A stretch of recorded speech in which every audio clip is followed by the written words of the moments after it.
যুব সমাজকে মাদকের ভয়াবহতা সম্পর্কে অবহিত করতে দাউদকান্দি উপজেলা ইলিয়টগঞ্জ উত্তর ইউনিয়ন পরিষদে মাদকবিরোধী সমাবেশ অনুষ্ঠিত হয়েছে। শনিবার দুপুরে আয়োজিত সমাবেশে সভায় উপস্থিত ছিলেন গৌরীপুর পুলিশ তদন্ত কেন্দ্রের এসআই মিনহাজুল ইসলাম, ইলিয়টগঞ্জ উত্তর ইউনিয়ন পরিষদের চেয়ারম্যান লোকমান মুন্সি, ইলিয়টগঞ্জ উত্তর ইউনিয়ন বিএনপির সভাপতি মোহাম্মদ ইব্রাহিম খলিল, দাউদকান্দি উপজেলা যুবদলের আহ্বায়ক শাহ আলম সরকার, কুমিল্লা উত্তর জেলা মৎস্যজীবী দলের আহ্বায়ক লিয়াকত আলী খান, লইয়টগঞ্জ উত্তর ইউনিয়ন বিএনপির সাবেক আহ্বায়ক আলী আব্বাস, দাউদকান্দি উপজেলা ছাত্রদলের সিনিয়র যুগ্ম আহ্বায়ক কাউসার মোল্লা, ইলিয়টগঞ্জ উত্তর ইউনিয়ন বিএনপির সাধারণ সম্পাদক তৈয়ব আলী সরকার, সাংগঠনিক সম্পাদক আউলাদ হোসেন মেম্বার, ইলিয়টগঞ্জ উত্তর ইউনিয়ন যুবদলের আহ্বায়ক দুলাল সরকার।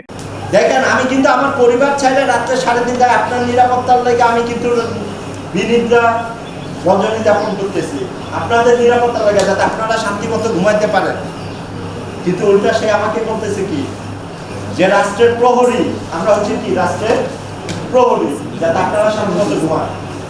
সব কিছু আমরা দেখি, কিন্তু দিন শেষে বদনামের বাকিদার হয়ে কি আমরা পরিশ্রম আমরা করি, দিন শেষে আমার বাবা একটা কথা বলতো, সরল অঙ্ক করলাম 5 পৃষ্ঠা যোগফল 0।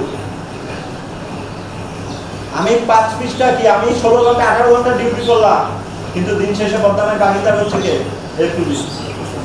আপনি আসেন, শুধু একটা শব্দ বলি, আমি শুধু বলি নাগরিক আর সুনাগরিকের মধ্যে কিন্তু ডিফারেন্স আছে। আপনাদেরকে যদি আমি এখন ওপেন কোশ্চেন করে দেই, নাগরিকের কর্তব্য কি, আপনারা কেউ বলতে পারবেন না। নাগরিকের কর্তব্যটা কি বলতে পারবেন? কেউ বলতে পারবেন না। সুনাগরিকের কর্তব্য কি সেটা বলতে পারবেন? কেউ বলতে পারবেন না। বলতে পারবেন? আপনারা বলেন। বলতে পারবেন না। তাহলে নাগরিক আর সুনাগরিকের মধ্যে কিন্তু ডিফারেন্স আছে। আমি বাংলাদেশ, আপনি যেরকম নাগরিক, মাদক যে করতেছে সেও কিন্তু বাংলাদেশের নাগরিক। তাহলে আপনারা তার মধ্যে ডিফারেন্সটা কোথায়? ডিফারেন্সটা কি আপনি ক্লাসিফাইড করছেন যে কোথায় সমস্যাটা হচ্ছে? আপনি যখন রাষ্ট্রের প্রয়োজনে রাষ্ট্রের যারা প্রহরী আছে তাদেরকে হেল্প করতে চান না, তখন আমি তখন নিরুপায় হয়ে যাই। তখন আমি তাকে নিয়ে কি করব? আপনারা কোর্টে যখন সাক্ষী দিতে যান না, তারপরে অনেকে বললো যে মাদক নিয়ে ধরে ছাড়ে বা এটা, আমি অন্যদেরটা বলতে পারবো না। এই পর্যন্ত আমি এখানে দাঁড়াই আপনাদেরকে ওপেন চ্যালেঞ্জ দিচ্ছি, কেউ আমার সম্পর্কে একটু বলেন। আমি তো আছি, অন্যদেরটা বাদ দেন, আমি তো আছি। আপনাদের থানায় 7 মাস জয়েন করছি, 7 মাস না, সেপ্টেম্বরে জয়েন করছি।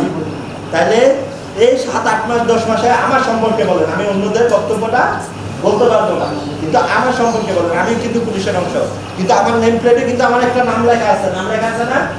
কিন্তু নাম লেখা থাকলেও কি হয়, আমি হয়ে গেছে পুলিশ। আমার বাপ্পা হাকিকা দিয়ে যে নামটা রাখছে সেই নামটা মনে থাকে না।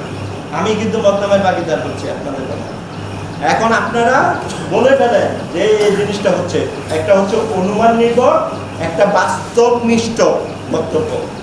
আমাদের মাদকের সাথে আমরা যে পরিমাণ পরিশ্রম করছি, আপনার পোর্টফোলিও নেন।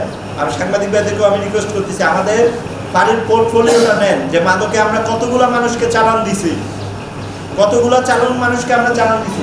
এখন আপনারা যান, কোর্টে গিয়ে সাক্ষী দেন না। যে কোনোভাবে একটা লোকের ক্ষতি করবে, যে কারণে মানুষ এটা করে না, লজ্জা বলে না, কারণ তার অপমান অপদস্থ হবে, তার ঘরে বাড়ি থেকে রাতকে হামলা দেবে। আমরা যদি সবাই আজকে যে টেবিলে আমরা বসছি, আমরা যে সবাই একত্রিতভাবে থাকি, একত্রিতভাবে আমরা মন খোলা কাজ করি, এবং প্রশাসন যদি আমাদেরকে সক্রিয় সহযোগিতা দেয়, তো এলাকা উত্তর ইউনিয়নের মাদক কারবারি টান বন্ধ করতে আমাকে 1 সপ্তাহ লাগবে, বড় জোর 1 সপ্তাহ লাগবে। কিন্তু সমস্যা লাগবে একটা লাগে, আমার ছেলে নেশাগ্রস্ত, পুলিশে ধরে নেয়, আমি আগে এরকমটা নেই। সমস্যাটা কিন্তু কারণ আমার ছেলেকে আমি আনার জন্য, মানে পুলিশের হাত থেকে রক্ষা করার জন্য যত টাকা লাগে, এখানে প্রথম আমাদের ওই চরিত্রটা পাঠাতে হবে যে আমার ছেলে অপরাধ করছে, যার কারণে তারা পুলিশ নিয়েছে, তারা এই জনগণে ধরছে, আমি ওখানে যাব না।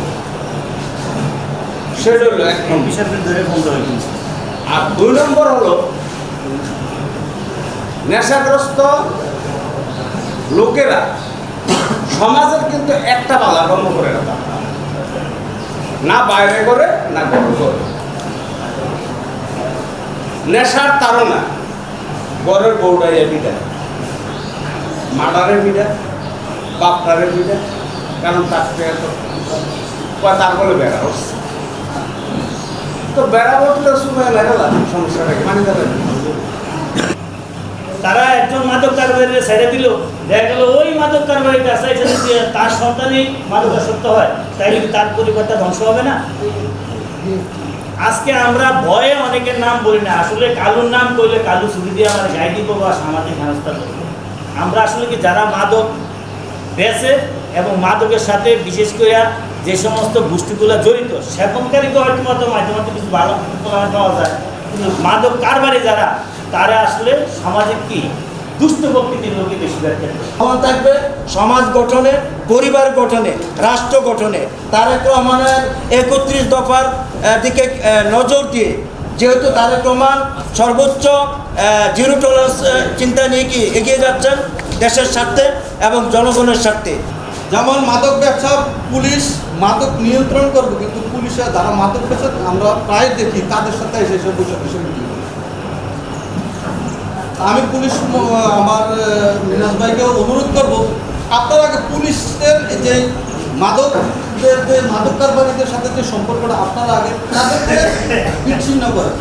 পতিত স্বৈরাচার আমলে যে সারা বাংলাদেশে একটা মাদকের বীজ রোপণ করে গেছে, এখন কি আমাদের এই মাদকের বীজ বাংলাদেশে থাকবে? তারেক রহমানের বাংলাদেশে কোনো মাদক আমাদের যুব সমাজ যেন ধ্বংস না করতে পারে, সেদিকে আমাদের সকলের নজর রাখতে হবে।